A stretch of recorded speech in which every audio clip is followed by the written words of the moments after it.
Tonight is really special. We're here to honor and celebrate Alan Lightman and his new book, The Transcendent Brain, Spirituality in the Age of Science, his new book, and also his new TV series, his new mini-series, which I think can also be thought of as a film, kind of film, because things are fluid now, whether we break them up into parts or not. And the film is called Searching. You can see we have a big, beautiful monitor out there where you can watch clips from it. And the subtitle is Our Quest for Meaning in the Age of Science. I can't think of anybody better than Alan Lightman to help us on that quest. I'm debating whether or not to tell my little personal anecdote, but when I started graduate school, Alan Lightman was one of the most famous professors in the area of special relativity and general relativity, the theory of space-time. And I was so excited to go to MIT and to meet Alan Lightman. And it turned out he had become the first professor to also switch to the humanities. And so that year, I believe, Alan became the first professor at MIT to have a dual appointment in science and the humanities. At MIT, there's every manner of sciences, but everything else is just humanities lumped together. And as many of you know, Alan is the author of Einstein's Dreams, which is, yes, indeed, applause. That book has had such lasting tone, feeling, importance to people. It's the kind of book you can mention, and immediately it evokes something for them. It has a really special place. And that, I think, really is a very excellent descriptor of who Alan is as an intellectual and as a person. And I think he's a really terrific guide on this very difficult subject, which is challenging, I think, for a lot of us, for different reasons. And I'm very thrilled that he will be hosted by Tim McHenry, who is the Deputy Executive Director at the Rubin Museum, who I think is going to be the perfect host for tonight. So please join me in welcoming our guests, and we will begin with a clip from Searching. Thank you.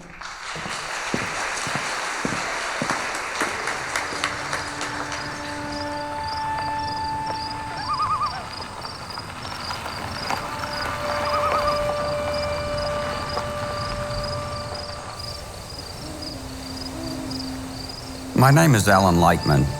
I'm a scientist and a writer.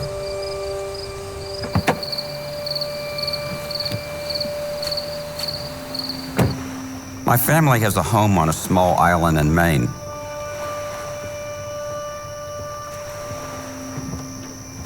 The island has no roads or bridges, and there's no ferry service. One summer night, in the wee hours, I was coming back to the island in my boat. I was alone on the water.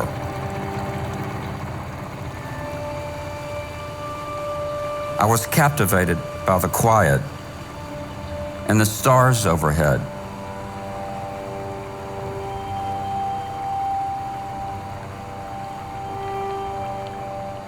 I decided to turn off the engine.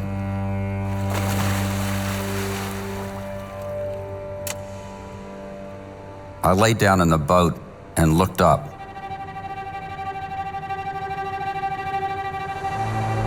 After a few moments, my world dissolved into that star-littered sky.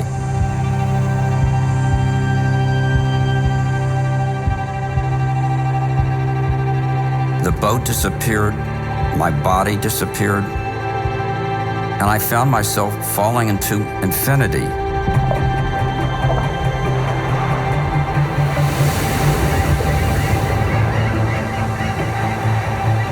I felt as if I were part of the stars. I was merging with something much larger than myself. And the vast expanse of time, extending from the far distant past, long before I was born, and then into the far distant future, long after I'll be gone, seemed compressed to a dot. What was happening to me? As a scientist, I used to think that everything could be reduced to numbers. But at that moment in the boat, I believe you could have hooked up every neuron in my brain to a giant computer, and all of that data wouldn't have come close to explaining my experience.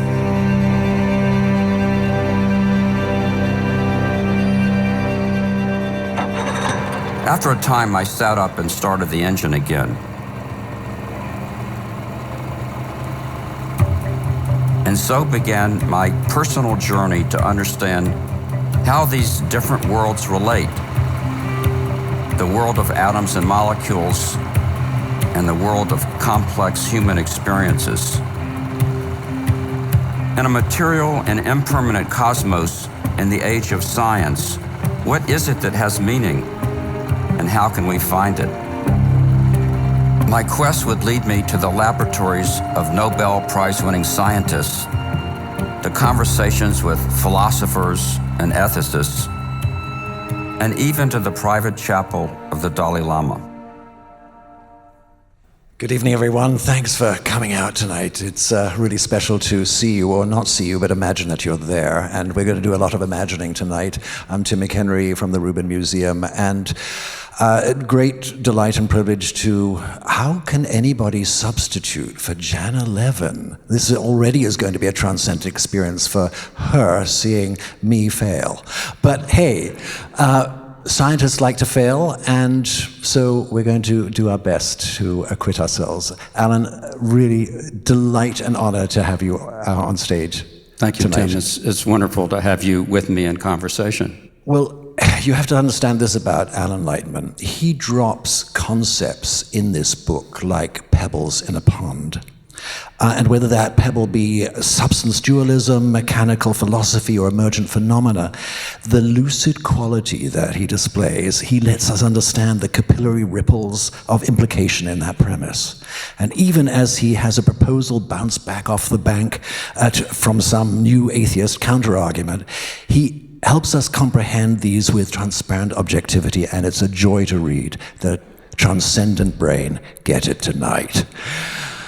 So all of this is in service of spiritual materialism, which I have to confess, Alan, I hadn't heard that term before. So before we drop another of your pebbles in the sort of murky pond of whether spirituality is supernatural or natural, what say we gather some data? After all, you're a scientist, that's what you like to do, and that data could come in the sort of form of maybe a poll. And those of you who hate to raise your hands in public in response to a question, get over it. It's in the interest of science. We're going to do it. So if we could have the house lights back up, please, because Alan and I have a few questions we want to ask you. So, yeah, let's bring them up. Thanks. So, who considers themselves, first of all, on the spectrum of agnostic atheist? Hands up, let's have a show. Okay, somebody make a count, because I can't see very well. Great, hands down, there's a fair number of you. Who of that group, however, has felt that they've had a transcendent experience akin to that of Alan's Starry Night? Still a fair number of you, very good. All right, next up, those of you who classify themselves as religious. Thank you. Okay, this is what we call in English a smattering. And have you also had a transcendent experience? The same smattering. Okay, great, that's pretty consistent. Now, here we come to the queasy notion of spirituality. If that makes you squirm in your seat, this will be interesting conversation for you, but hands up those of you who consider yourselves spiritual.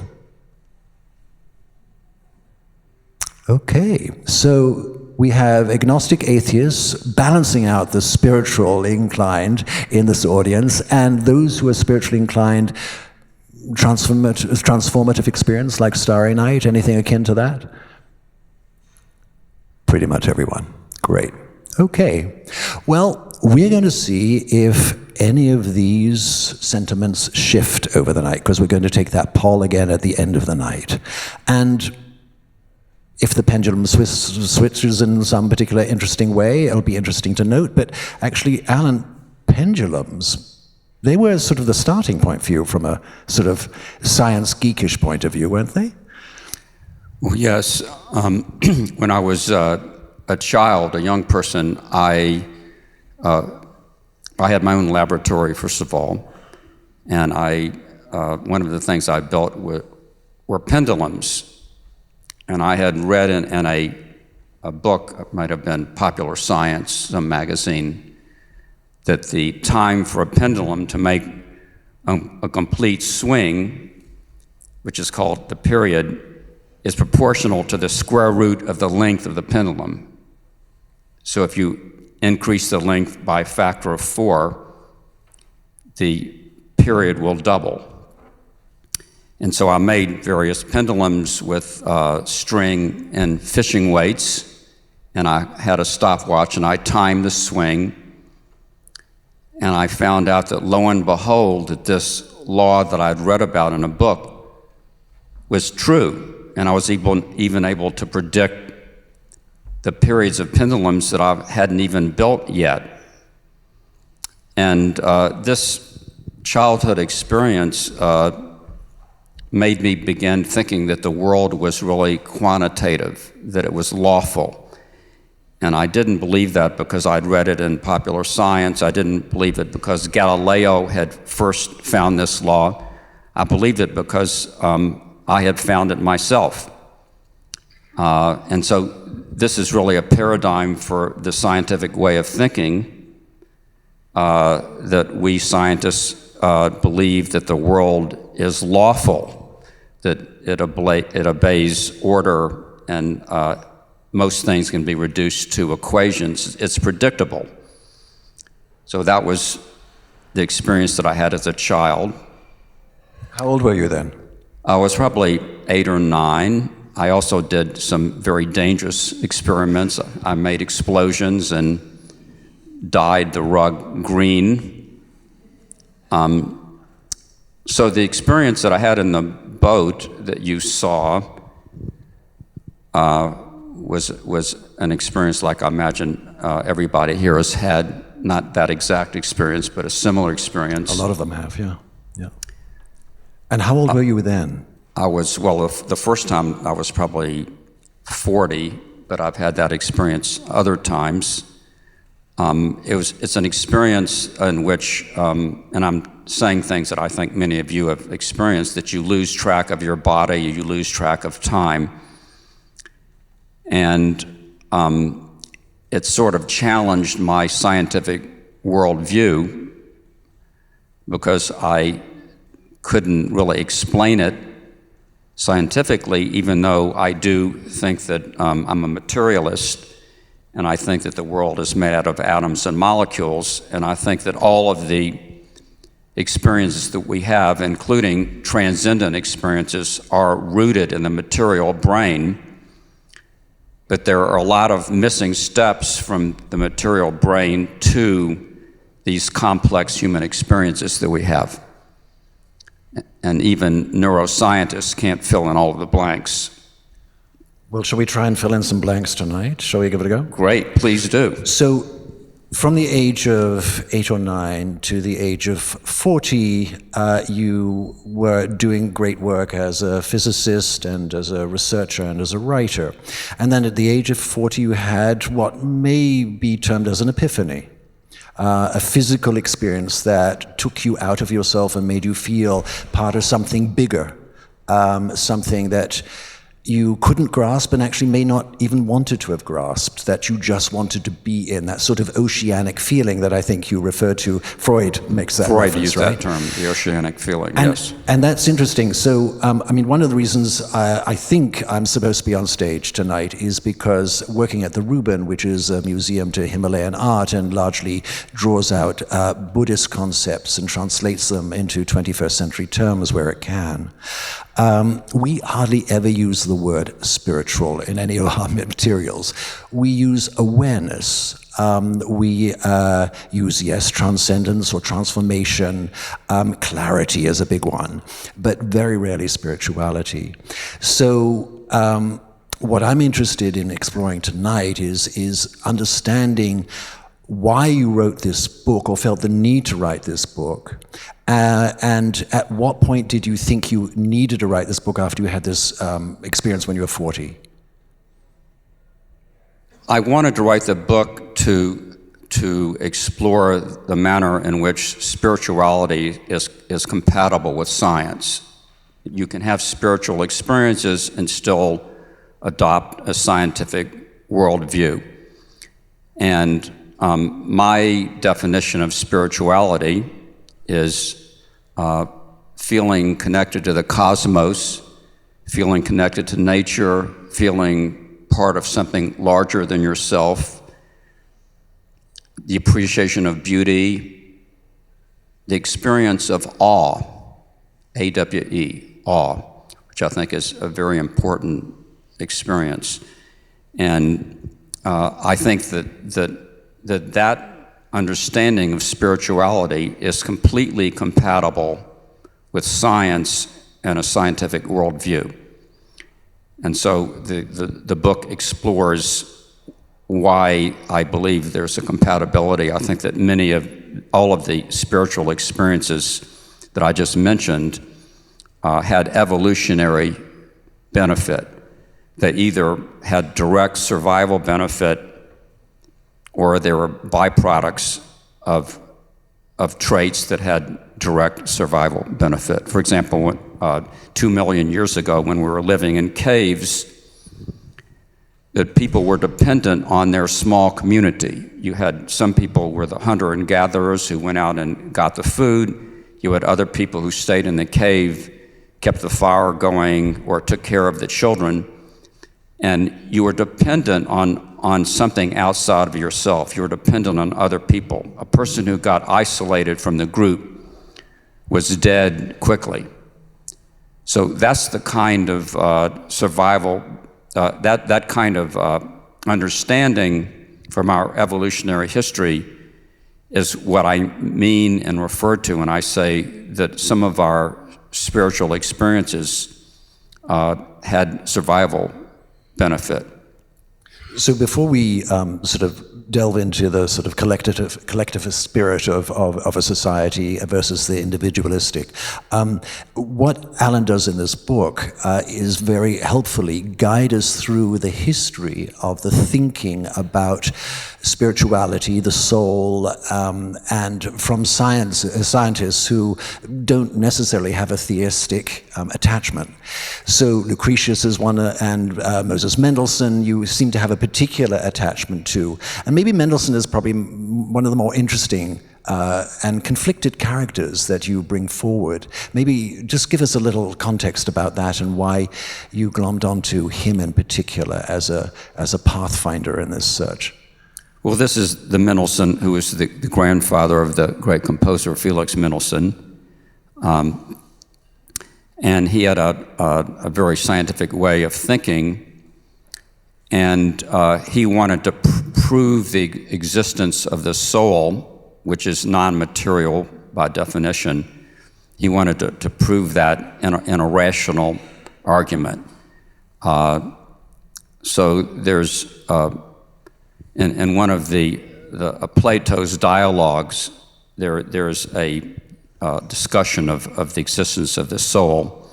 Of course, it's Socrates who's talking, and Mendelssohn went one step further and gave an argument for the existence of the soul. I have to say that I think that his argument was flawed, although a brilliant argument. I think when it comes to the non-material soul, that you can't prove it by a rational argument. You have to either believe it or not believe it as a matter of faith. So both Socrates and Mendelssohn had very close confrontations with death, famously, and maybe do you think that your Starry Night experience was maybe a rehearsal for death? Well, that's a great question. Of course, the Buddhists or Buddhists say that we should think about our death every day so that we will be prepared for it when it comes. I think that a lot of our civilization, our religious traditions, our science, our art, our institutions like this one are indirectly connected to our dealing with our mortality. There was a great book called The Denial of Death by an anthropologist named Ernest Becker, written in the early 70s. It won the Pulitzer Prize, and maybe some of you know this book. And he argued in that book that all of our institutions are a defense against death. And I think that awareness of I might be digressing a little bit here from what you wanted to talk about, so. No, I love digressing when it is a meaningful digression. So keep on going, Alan, please, because it just reminded me, and I wrote this down. E. Cummings said a lot of people spend their limited lives trying to prevent anything illimitable from happening to them, and so you've just reflected that in that comment rather well. So. What about you personally, though, Alan, in terms of that Starry Night experience? Did it have that feeling of, or as Max Ritvo, another poet, said, leaving your house without your wallet? That's what death is like, right? So being unmoored in that sense, did it scare you? I don't think it scared me. First of all, I mean, in these kinds of experiences, and I think that the creative moment, I imagine that many of you are creators of various kinds, making a baby is a creative moment, that we lose sense of self. And so when you ask whether I was scared, I didn't have a self to be scared. It's one of the most magnificent aspects of the transcendent or creative or spiritual moment, that you lose you lose sense of yourself, you lose sense of your ego, you lose sense of time and space. You are just with this thing that you're experiencing. It's so interesting. I mean, Alan, be careful. You're treading on dangerous Buddhist territory here.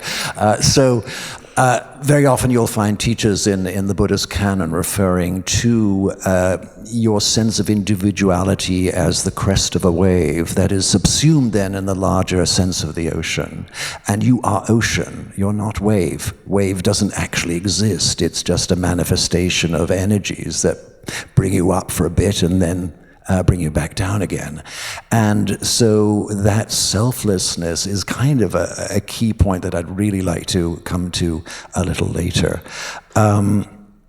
But what I wanted to try and ascertain right now is that when we talk about the preparation for death in the Tibetan Buddhist tradition, it's commonly referred to as this interstitial process between the living body dying and the release of consciousness from the trappings of the physical, and how that consciousness then has to navigate itself through wherever it's going to go. And the preparation for that is really, really intense. We have an exhibition on right now called Death Is Not the End, which happens to be about the afterlife and features the bardo. And yes, you go into training and you prepare yourself for the confusion that arises when you start losing your senses. And which of the senses do you think is the last to leave our consciousness? As I said, I think earlier, that I respect various viewpoints about these issues we're talking about. I'm a materialist, so I don't believe that there's anything that survives after your material death. I think that our bodies are made out of atoms and molecules, and I think that when we die, that those atoms and molecules mix with the soil, they mix with the oceans, they mix with the air.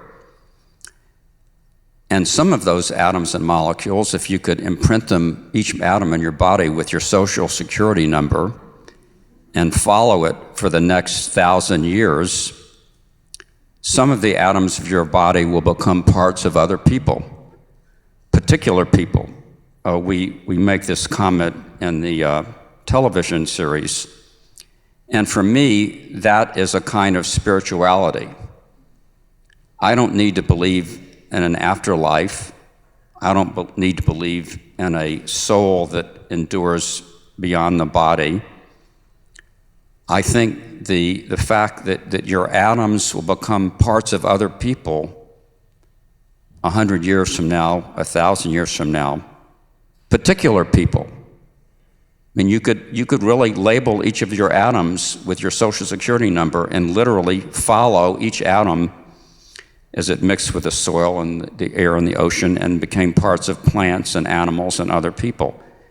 So, to me, that is a very spiritual idea. That's a connection between me and future people. So there's a through line, a continuity. It's sort of like Whitman says, every atom belonging to me as good belongs to you, right? All right, so we have the dispersal of atoms. We have avoided the question about death. Thank God. There is one. Yes. What I want to, so I should say, Alan does this treatment of this sort of historical development of investigation into the soul and whether there's an afterlife through various scientific personalities. But the last two chapters, he shifts gear and really explores what he already referenced, the biological underpinnings for the reasons why we might have these transcendent experiences and feelings. And usually when we have feelings that make us feel good, that makes us want to do more of them, right? It's sort of, it's the impetuosity of desire, right? But whether it's sex or whether it's ice creams you're into, it continues in that fashion. And so therefore, having had one transcendent experience at the age of 40, did you then deliberately start cultivating or looking for others? Well, I had other transcendent experiences before the age of 40, but the one in the boat was at that age. I think we can be open to transcendent experiences. There's this concept in Hinduism called darshan, D-A-R-S-H-A-N. Has anybody heard of that? A few people? And it means being open to the divine. And I think that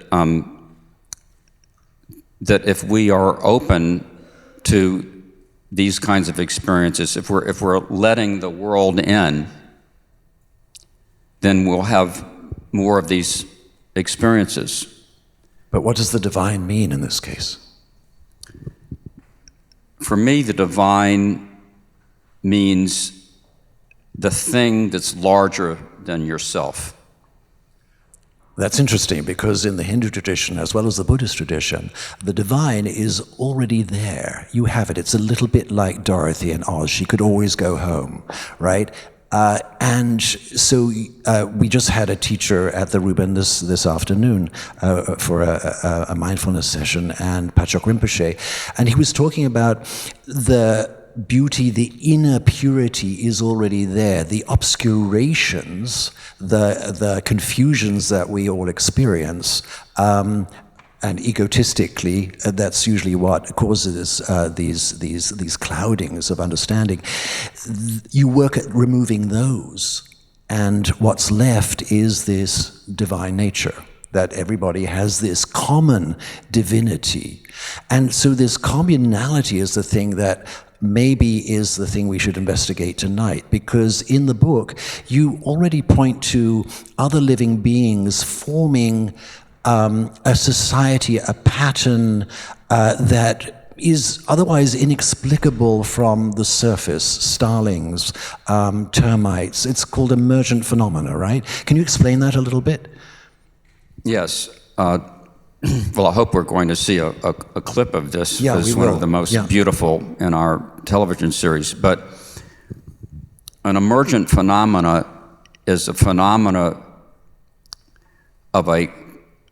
produced by a complex system of many parts that cannot be understood in terms of the individual parts. That's probably enough to watch this clip. Let's watch it. Swept away by a haunting melody, falling in love, that unique first-person sensation we call consciousness.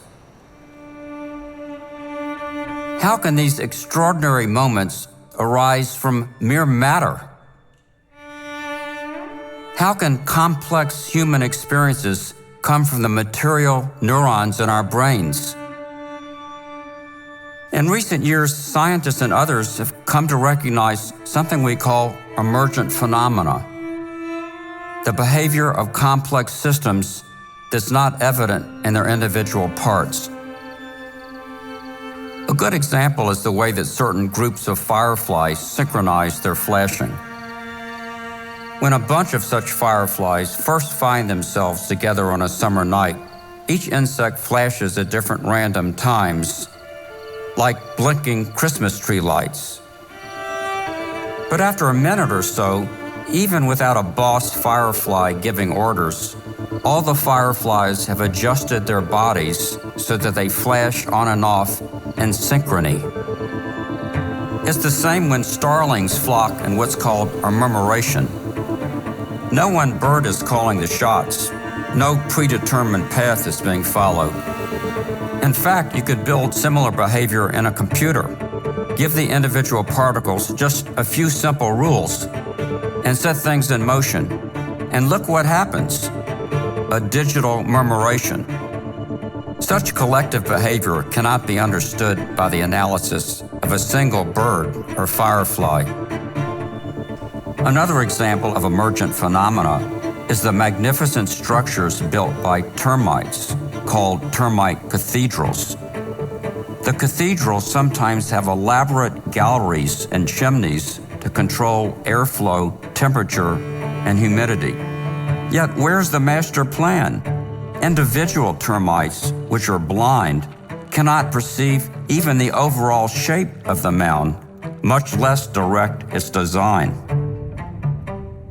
Similarly, our human brains, composed of 100 billion firefly-like neurons, exhibit all kinds of spectacular behavior that can't be explained or predicted in terms of individual neurons. Atoms transcending atoms, the miraculous from the material.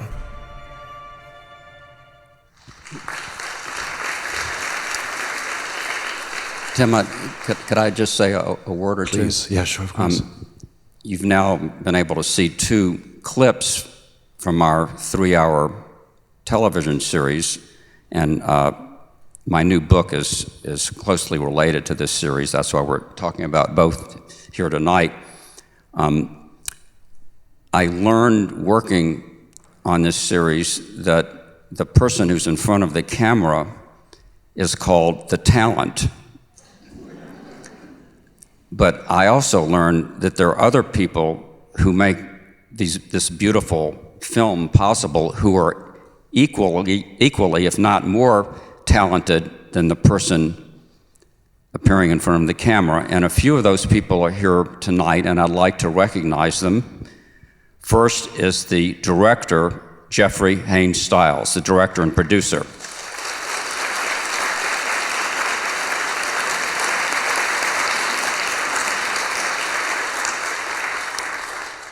And his partner, who is the executive director, Erna Akukano.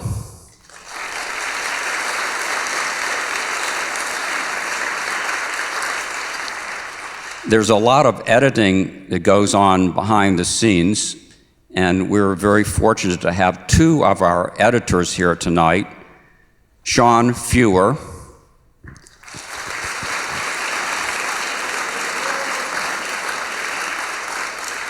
and Jed Ehrman.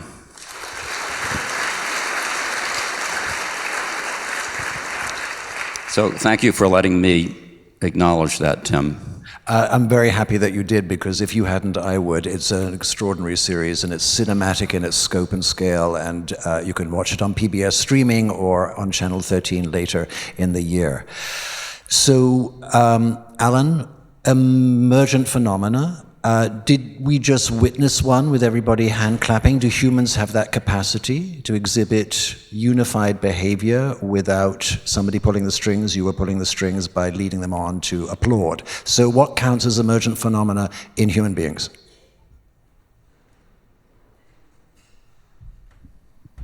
Well, I think some of our political situation today is an emergent phenomenon. Is there a T-shirt for that? I think a symphony is an emergent phenomenon, because you could look at each individual player in a symphony and you could listen to them play. And I'm not sure, unless you were Beethoven or Bach, that you could imagine the sound of everybody playing together. So to me, that's an example of an emergent phenomena.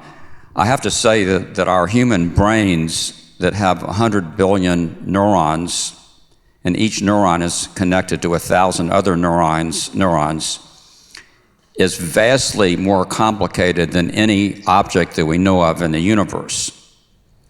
And the brain, even though we can understand how each neuron works, we can understand the way that electricity flows through the neuron, we understand how neurons communicate with other neurons chemically through the synapses.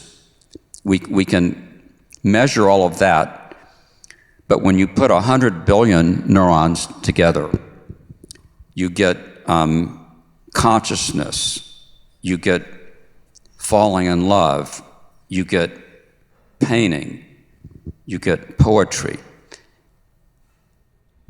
And yet not necessarily emergent phenomena. So, because I'm not sure that I would agree with you about the orchestra, because the orchestra already is playing music which is dictated by somebody even if they're not in the room, and also very often there's a conductor. However, I think there is a possible baseline that we all do unconsciously that might be the answer.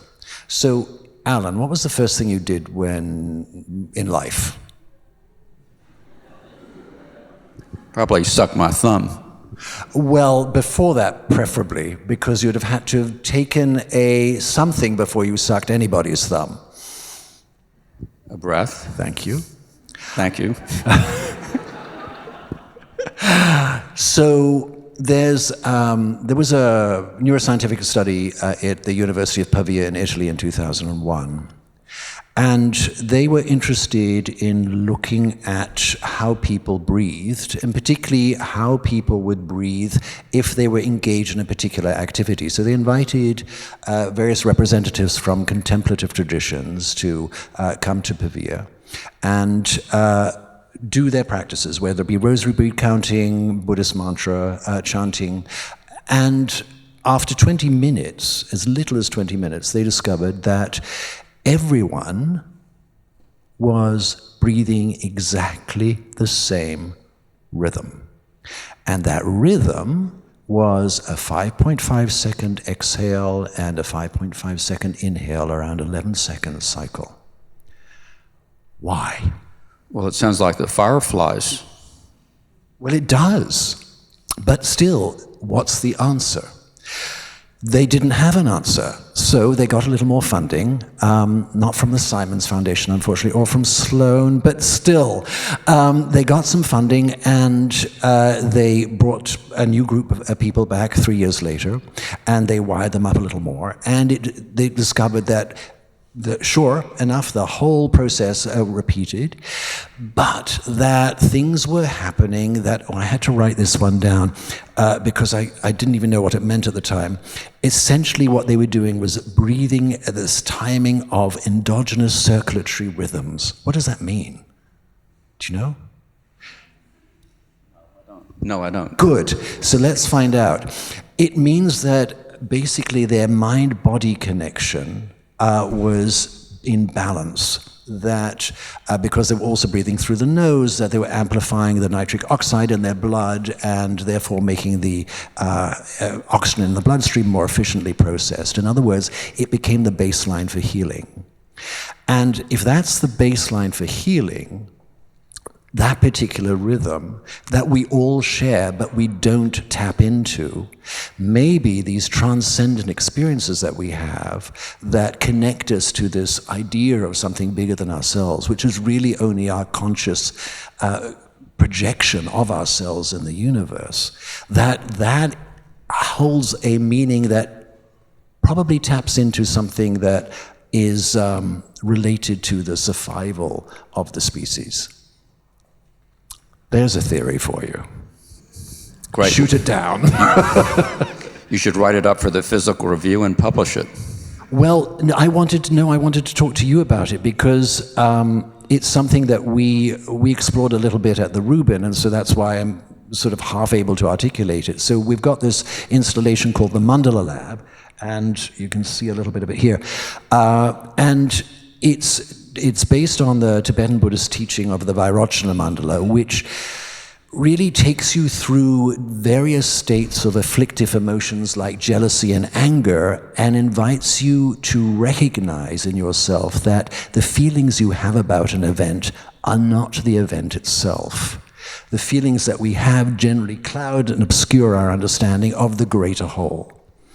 And at the center of all this confliction is ignorance, which the converse wisdom is this understanding of complete clarity and inner space. And you met with the Dalai Lama, didn't you? So yes, what did I did. he have to say about consciousness and this connection that we have? Well, the Dalai Lama holds the view of Buddhism that there is an eternal consciousness that has no beginning and no end, and in fact existed even before the universe. That it's not a physical thing. Everything that we know that's physical has a beginning and an end. Even the stars are going to burn out. So I have enormous respect and admiration for the Dalai Lama, but I do not agree with that view. I do not think that there is a non-material consciousness. Consciousness is an extraordinary experience that we have, but I believe that it is rooted in the material brain. I don't disagree with you, actually, even working at the Rubin. I totally agree that I'm also a spiritual materialist, I just discovered tonight, which is very exciting. But generally, when these wisdom traditions point to something and pretty much point to the same thing, it's worth investigating, and you've done some of that, and kudos to you for taking that adventure in hand. So the reason I raised the Mandalab idea is that it's a circle within a square, and the circle also is the idea of perfection. It has no beginning, no end. And so we created this light sculpture that simulates this breathing pattern, and you can get to do this breathing together. And Richie Davidson from Madison, Wisconsin, the neuroscientist, is an advisor of ours, and he was talking about when people in the same space do something at the same pace, something happens, a bond arises between them. It's called entrainment. It's even an example of it is when people sing together or beat a drum together. That rhythmic association starts to forge and align heart rates and create a sense of unity. And that's where I think the survival instinct came from, where we were all beating drums around a fire. We can do that tonight outside, actually, later. It'll be fun. To ward off the saber-toothed tiger or whatever, because it made us cooperate as a unit. And through that cooperation, we survived. And that's how that sort of sense of consciousness could arise in us, through the selfless participation in something bigger than ourselves, which is already our society. Right? But that's what you effectively say in your book. Yes, I think that's a beautiful way of stating it. So what do you want people to go away with, either a sense intellectually that they can embrace, or emotionally that they can embrace, or practically that they can do? Well, I think one of the things of course, any writer, you want the reader to be entertained and informed. But I think one of the things that we're trying to do with the television series, Searching Our Quest for Meaning in the Age of Science, and also with my recent book, is to show that spirituality, in the way that we've been talking about it, is completely compatible with a scientific worldview.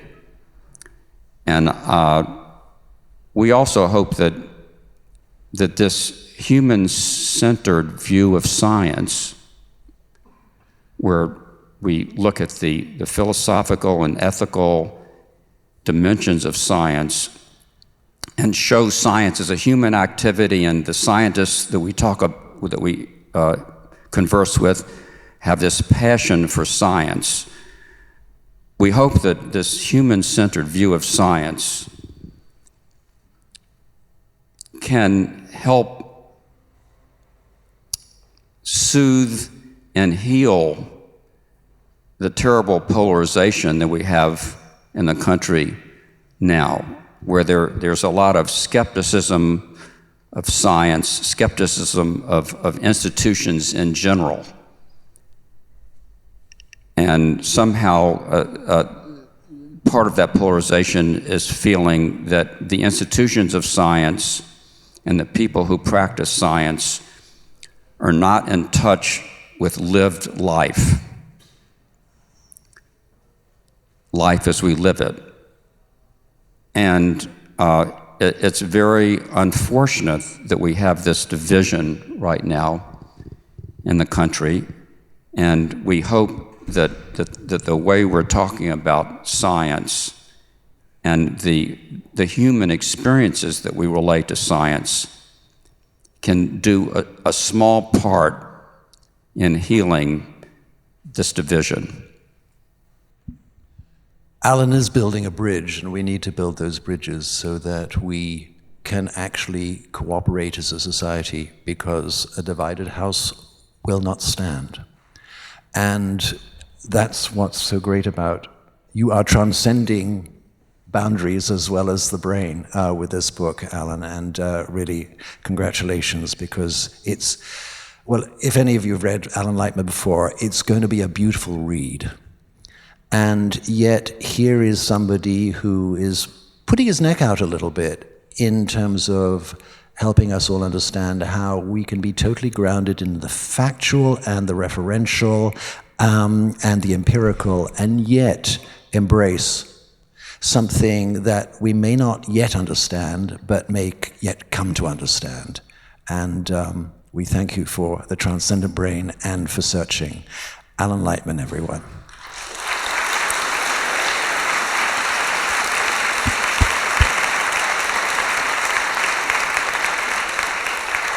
And I hope that we can also have a hand for Tim McHenry, who has... well, we haven't finished the show yet, Alan.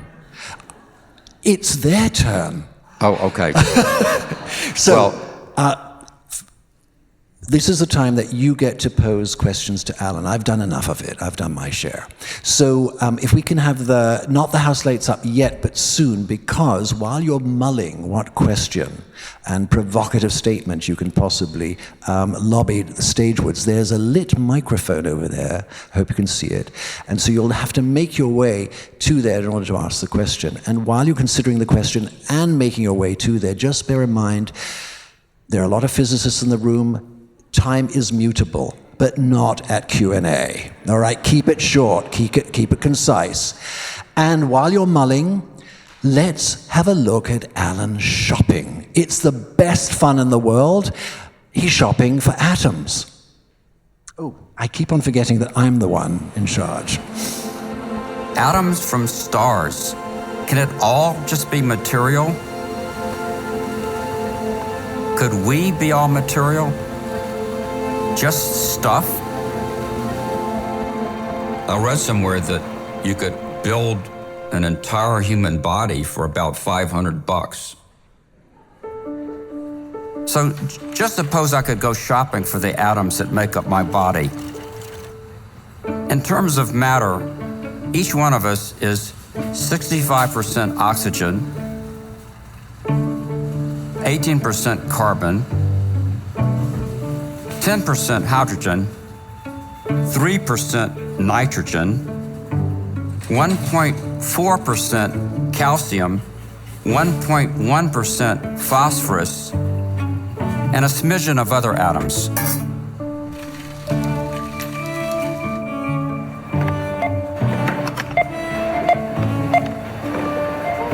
Oh, and 1/100th of an ounce of zirconium. And your total is $538.66. We're just stuff, and we're pretty cheap.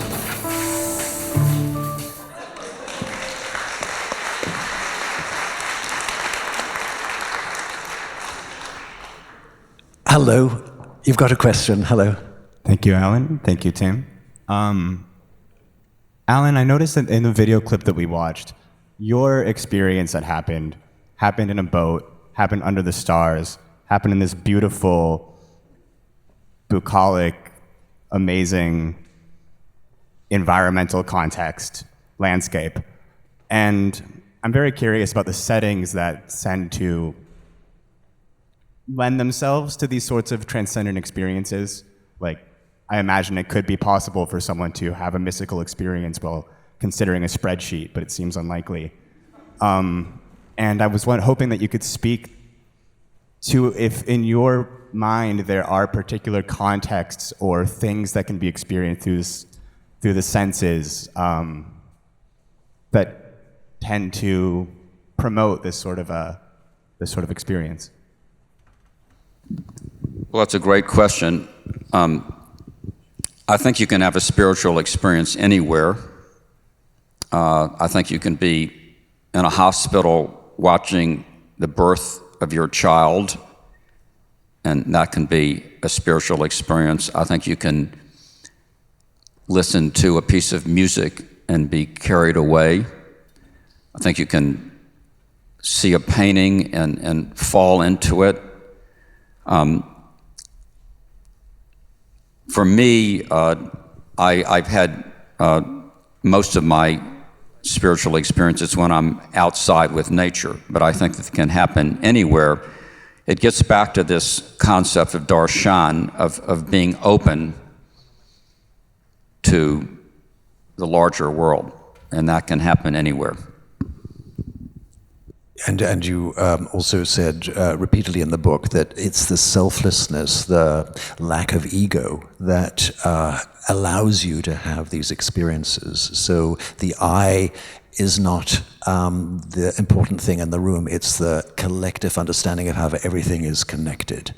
And that emergence is what you're witness to. Yeah. Thank you for that question. Thank you. Anybody else? We maybe have time for two more. Hello. Hello. So your experience happened on water, and you, Tim, you mentioned how we are the ocean, or our consciousness can be related to an ocean and the waves.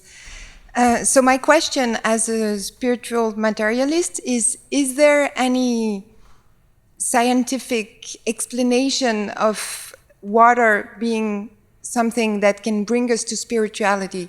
It also refers the way how many religions will, like the baptism, it relates to water, like how water seems to be a consistent materiality for spirituality. Well, water certainly has a deep connection with us. I remember when I took my daughter Elise to the ocean the first time, and Elise is somewhere in the audience here, but when she was about 2 years old, I took her to see the ocean for the first time. And we had to walk over a number of sand dunes, and we watched little crabs skittering across. And when we went over the last sand dune, suddenly the ocean was there, spreading out, this vast blue-green canvas, infinity. And I didn't know how she would react. I didn't know whether Elise would be frightened, whether she would turn away. And what she did is she smiled. She broke out in a smile. And this was her first glimpse of infinity. And she broke out in a smile. So, yes, there's something deep about water, but I think there's also something deep about the sky. My question is, scientifically, did you explore anything? You talk about we're made of hydrogen and nitrogen. We're made of 60% of water or something. Is there any scientific... You're looking for a scientific explanation. Yes. Well, the biologists say that life originated in the ocean. Of course, that's a long time ago, and I don't know whether that experience has been carried through our DNA, starting with the single-celled organisms in the ocean to where we are now. I just don't know whether or not. So I can't give you a good answer. Nor can I, trust me. Might have something to do with electromagnetic fields, but hello. Next question. Hello, Alan. Are you familiar with wave-particle duality? Wave-particle duality, the idea that light travels in waves. The wave-particle duality. Yes. Oh, of course. I mean, every physicist knows about that. Yes. I'm not a physicist, but I did just learn about it this week. It's why I'm here, and you could explain it to them better than I can. But my question is, in thinking about that consciousness turns a wave into a particle, is it possible that the Big Bang is the universe becoming conscious of itself? Is that God? Simple question.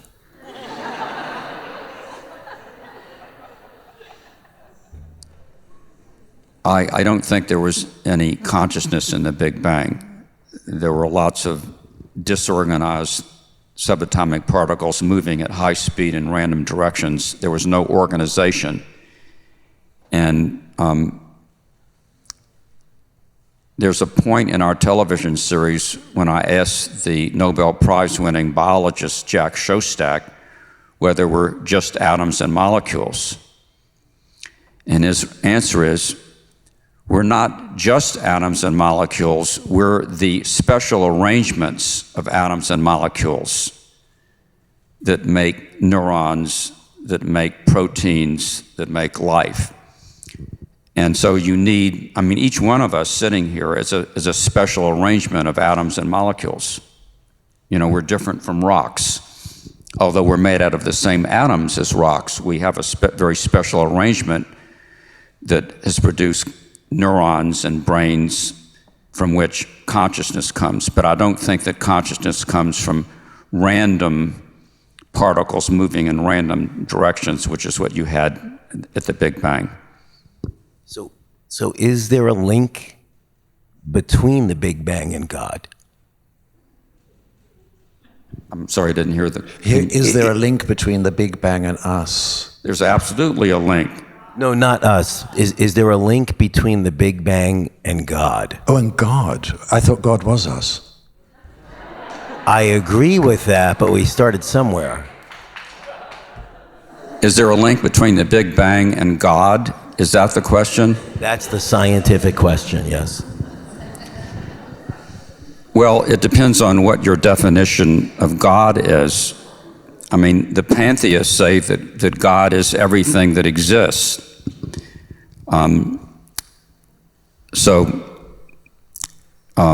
would ask you what your definition of God is. I would say, I would agree that it's us. Or, just to be annoying, perhaps God said what it was when it actually uttered the words Yahweh from the mountaintop to the Israelites, which is anything from it is, becoming, about to become, in other words, raw reality. That is God. And the Israelites couldn't cope. It was too raw. They said, yeah, put some clothes on that thing, you know? And so Moses had to become the sort of bathrobe for God because it was just too real. And hence you had a priesthood that created a separation from the concept of an understanding of what actually is. And that's maybe what consciousness is, that ultimate understanding of what is. That's an attempt. Thank you so much for your question. Thank you. Alan, thank you so much for your exploration. You have been such a pathfinder in this for us, and it's been a beautiful time to explore it with you, and I hope we continue, and do continue by buying a book, because Alan will be happy to sign one for you here tonight. And if it's a bridge, please use it as such, because we need that communion, we need that solidarity in our society. So thank you. And thank you, Tim McHenry, for your wonderful conversation. Thank you.